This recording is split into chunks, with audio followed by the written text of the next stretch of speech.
Hello everyone, welcome to ज्ञान दीवाने classes. आज की इस वीडियो में मैं बात करने जा रहा हूँ पास्ट कॉन्टिन्यूअस टेंस के बारे में। तो बहुत ही अच्छी तरीके से सीखेंगे पास्ट कॉन्टिन्यूअस टेंस क्या होता है, उसकी पहचान क्या होती है, स्ट्रक्चर क्या होता है। एक एक बात मैं बताने जा रहा हूँ इस वीडियो में। अगर आप लोग ये वीडियो देख लेंगे तो आपका पास्ट कॉन्टिन्यूअस टेंस बिल्कुल क्लियर हो जाएगा। जितना भी सेंटेंस होता है, अफर्मेटिव हो या नेगेटिव हो या इंट्रोगेटिव हो, सारा इस वीडियो में क्लियर होगा। तो लास्ट तक बने रहें। आई होप आप लोग को ज़रूर कुछ ना कुछ सीखने को ज़रूर मिलेगा। तो चलिए वीडियो को शुरू करते हैं। सबसे पहले बात करते हैं कि पहचान क्या होती है पास्ट कॉन्टिन्यूअस टेंस की। तो पहचान ये होती है कि जिन वाक्यों के अंत में रहा था, रहे थे, रही थी आदि शब्द आते हैं उन्हें प्रेजेंट पास्ट कॉन्टिन्यूअस टेंस कहते हैं। यहाँ पे लिखेंगे पास्ट कॉन्टिन्यूअस टेंस कहते हैं कि जिन वाक्यों के अंत में रहा था, रहे थे, रही थी आदि शब्द आते हैं उन्हें पास्ट कॉन्टिन्यूअस टेंस कहते हैं। ये इसकी पहचान होती है। आप लोग को ये अच्छे से याद रखना है कि जहाँ भी कोई वाक्य दिया होगा उसके वाक्य के लास्ट में रहा था, रही थी आएगा तो वो समझ जाइएगा कि वो पास्ट कॉन्टिन्यूअस टेंस है। अब बात कर लेते हैं कि सब्जेक्ट क्या होता है, सिंगुलर सब्जेक्ट और प्लूरल सब्जेक्ट। तो सिंगुलर और प्लूरल की बात कर लेते हैं। जो हमारा सब्जेक्ट होता है सिंगुलर यानी ही, सी, इट, नेम, ये हमारा सिंगुलर यानी कि एक वचन सब्जेक्ट होता है। और जो प्लूरल सब्जेक्ट होता है यानी कि बहुवचन, वो होता है यू, वी, दे। ये हमारा क्या है? ये हमारा एक वचन है, एक वचन सब्जेक्ट है। और ये हमारा जो है वो बहुवचन सब्जेक्ट है। ठीक है, ये हमारा बहुवचन है। यानी कि जो सब्जेक्ट हमारा ये जो है ये एक वचन सब्जेक्ट है और ये जो हमारा है ये बहुवचन सब्जेक्ट है। आपको ये ध्यान देना है। अब बात करते हैं स्ट्रक्चर की। ये जो पास्ट कॉन्टिन्यूअस टेंस है इसका स्ट्रक्चर क्या होता है। तो मैंने पूरा का पूरा स्ट्रक्चर मैंने इस वीडियो में मैं बताने जा रहा हूँ। तो ध्यान से देखिएगा। ये जो ऊपर वाला स्ट्रक्चर दिख रहा है यानी कि सब्जेक्ट और वाज वर, ये होता है helping verb past continuous tense की। और ये होता है वर्ब की फर्स्ट फॉर्म लगती है हमेशा। ध्यान दीजिएगा कि वर्ब की फर्स्ट फॉर्म लगेगी और उसके बाद आईएनजी को वर्ब में ऐड कर देंगे और फिर ऑब्जेक्ट लगा देंगे। ये जो ऊपर वाला स्ट्रक्चर दिख रहा है ये अफर्मेटिव यानी कि साधारण वाक्य के लिए ये स्ट्रक्चर हम लोग अप्लाई करेंगे।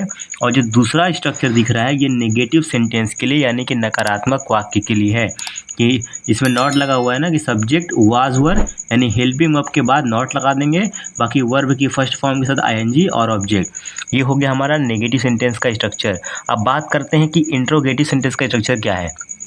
तो ये है वाज वर यानी हेल्पिंग वर्ब को कर देंगे पहले, फिर उसके बाद सब्जेक्ट, फिर वर्ब की फर्स्ट फॉर्म के साथ आईएनजी और ऑब्जेक्ट, फिर क्वेश्चन मार्क। और ये हो गया हमारा इंट्रोगेटिव का स्ट्रक्चर। और आगे इंट्रोगेटिव का स्ट्रक्चर एक और होता है जो WH वर्ड से शुरू होता है। तो ये हो गया हमारा WH वर्ड और ये हो गया वाज वर और फिर सब्जेक्ट, वर्ब की फर्स्ट फॉर्म के साथ आईएनजी और ऑब्जेक्ट, फिर क्वेश्चन मार्क। और एक हमारा लास्ट जो स्ट्रक्चर होता है वो होता है कि जब हमारा इंट्रोगेटिव और नेगेटिव सब्जेक्ट दोनों एक साथ हो तो हम लोग कौन सा स्ट्रक्चर लगाएंगे। तो वाज वर को लगा देंगे पहले, फिर सब्जेक्ट, फिर उसके बाद सब्जेक्ट के बाद नॉट लगा देंगे, फिर उसके बाद वर्ब की फर्स्ट फॉर्म के साथ आईएनजी और ऑब्जेक्ट। ठीक है, तो ये तो मैंने बता दिया कि स्ट्रक्चर कैसा होता है और उनकी पहचान क्या होती है। अब एग्जाम्पल समझते हैं कि इसको बनाते कैसे हैं। तो चलिए आगे बढ़ते हैं। तो पहला एग्जाम्पल ये है कि वह घर जा रहा था।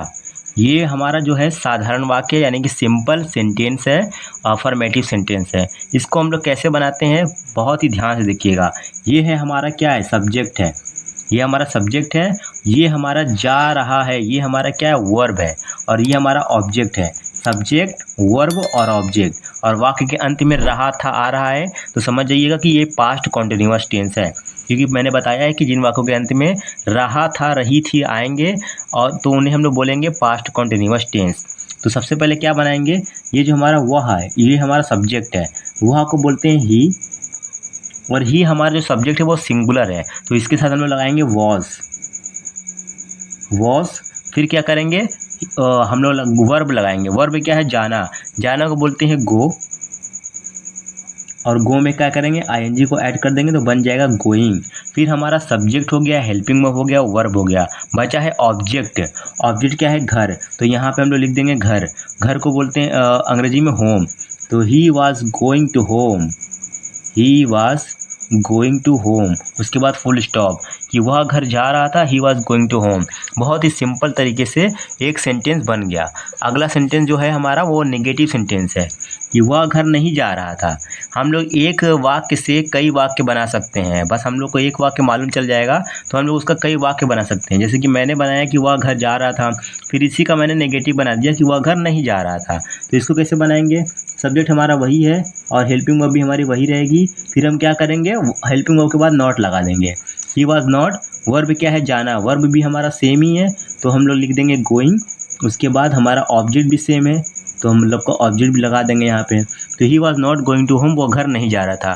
तो एक नेगेटिव सेंटेंस बन गया और इसी का मैंने इंट्रोगेटिव बनाया है। ये देख लीजिए कि क्या वह घर जा रहा था। तो इसको कैसे बनाएंगे? मैंने ये बताया था कि जब भी इंट्रोगेटिव सेंटेंस आएगा तो हेल्पिंग वर्ब को पहले कर देंगे। तो हमारा हेल्पिंग वर्ब है वॉज को कर देंगे पहले, सब्जेक्ट हमारा है ही, उसके बाद सब्जेक्ट हमारा हेल्पिंग वर्ब हो गया, सब्जेक्ट हो गया। अब हमारा वर्ब है गो में आईएनजी लगा देंगे तो बन जाएगा गोइंग। उसके बाद हम लोग ऑब्जेक्ट लिख देंगे टू होम, उसके बाद क्वेश्चन मार्क। ठीक है, कि was he going to home, क्या वह घर जा रहा था। अगला सेंटेंस मैंने बनाया है इंट्रोगेटिव और नेगेटिव, यानी कि अगर कोई सेंटेंस ऐसा आ जाए जो इंट्रोगेटिव नेगेटिव दोनों हो, उसको कैसे बनाएंगे?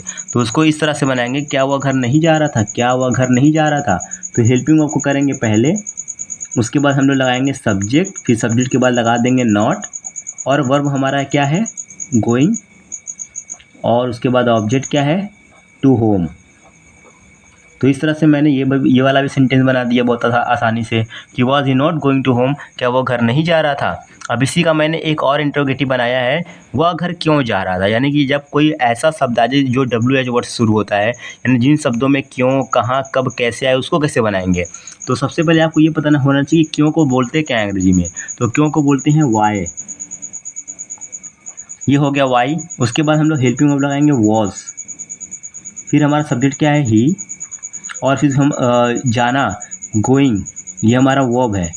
उसके बाद हमारा ऑब्जेक्ट टू होम। तो इस तरह से ये बन गया। तो मैंने बना दिया कि why was he going to home, वह घर क्यों जा रहा था।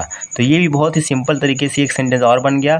ये तो सब्जेक्ट हो सिंगुलर सब्जेक्ट जो होता है, यानी एक वचन जो सब्जेक्ट होता है उसका मैंने बना दिया। अब बात करते हैं कि बहुवचन सब्जेक्ट है उसको कैसे बनाएंगे। तो एग्जाम्पल ये है कि तुम लोग स्कूल में पढ़ रहे थे, तुम लोग स्कूल में पढ़ रहे थे। अब यहाँ पे जो हमारा सब्जेक्ट है वो बहुवचन है, प्लूरल सब्जेक्ट है। तो तुम लोग को बोलते हैं अंग्रेजी में यू, और यू के साथ क्या लगेगा वर, यू के साथ लगेगा हेल्पिंग वर्ब वर। उसके बाद हमारा क्या है वर्ब, वर्ब क्या है पढ़ना, पढ़ना को बोलते हैं रीड, और रीड में आईएनजी लगा देंगे तो बन जाएगा reading. You were reading school में, in the school, in the school. School हमारा ऑब्जेक्ट है, स्कूल हमारा क्या है ऑब्जेक्ट है। तो मैंने बना दिया कि you were reading in the school, तुम लोग स्कूल में पढ़ रहे थे। अब अगला एग्जाम्पल जो है वो है हम लोग आगरा नहीं जा रहे थे। तो हम लोग को बोलते हैं वी, और ये भी बहुवचन है, और इसके साथ लगेगा हेल्पिंग वर्ब वर। और उसके बाद हमारा जो है ये नेगेटिव सेंटेंस है, देखिएगा हम लोग आगरा नहीं जा रहे थे। तो we were not going, we were not going to Agra. तो इस तरह से ये बन गया कि we were not going to Agra, हम लोग आगरा नहीं जा रहे थे। अगला एग्जाम्पल है कि क्या वे लोग कपड़ा धो रहे थे, ये इंट्रोगेटिव है। तो इंट्रोगेटिव रहेगा तो हम लोग हेल्पिंग वर्ब को पहले कर देंगे। तो हम लोग का हेल्पिंग वर्ब क्या हो जाएगा वर हेल्पिंग वर्ब होगा, क्योंकि जो हमारा सब्जेक्ट है वो बहुवचन है तो इसलिए मैंने वर लगा दिया। और उसके बाद वे लोग को बोलते हैं दे, ये मेरा सब्जेक्ट है, और वर दे। उसके बाद हेल्पिंग वर्ब हो गया, सब्जेक्ट हो गया। वर्ब क्या है धोना, धोना को बोलते हैं वॉश, और वॉश में क्या करेंगे आईएनजी को लगा देंगे तो बन जाएगा वॉशिंग। वर दे वॉशिंग, क्या वे लोग कपड़ा धो रहे हैं, कपड़ा को क्या बोलते हैं क्लोथ, तो क्लोथ को लिखेंगे हम लोग, ये हमारा ऑब्जेक्ट है, ये बन गया। वर दे वॉशिंग क्लोथ, क्या वे लोग कपड़ा धो रहे हैं। बहुत ही सिंपल तरीके से मैंने इसको ही बना दिया। अगला एग्जाम्पल ये है कि मैं सपना देख रहा था, मैं सपना देख रहा था। ये सेंटेंस आप लोग को बनाना है, कमेंट बॉक्स में कमेंट करिएगा कि इसको कैसे बनाएंगे।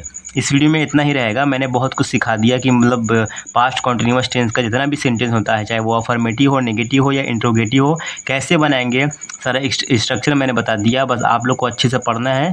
और वीडियो अगर आप लोगों ने पूरी वीडियो देखी होगी तो बहुत बहुत शुक्रिया। वीडियो अच्छी लगे तो प्लीज़ वीडियो को लाइक करें और चैनल को सब्सक्राइब करें। Thank you.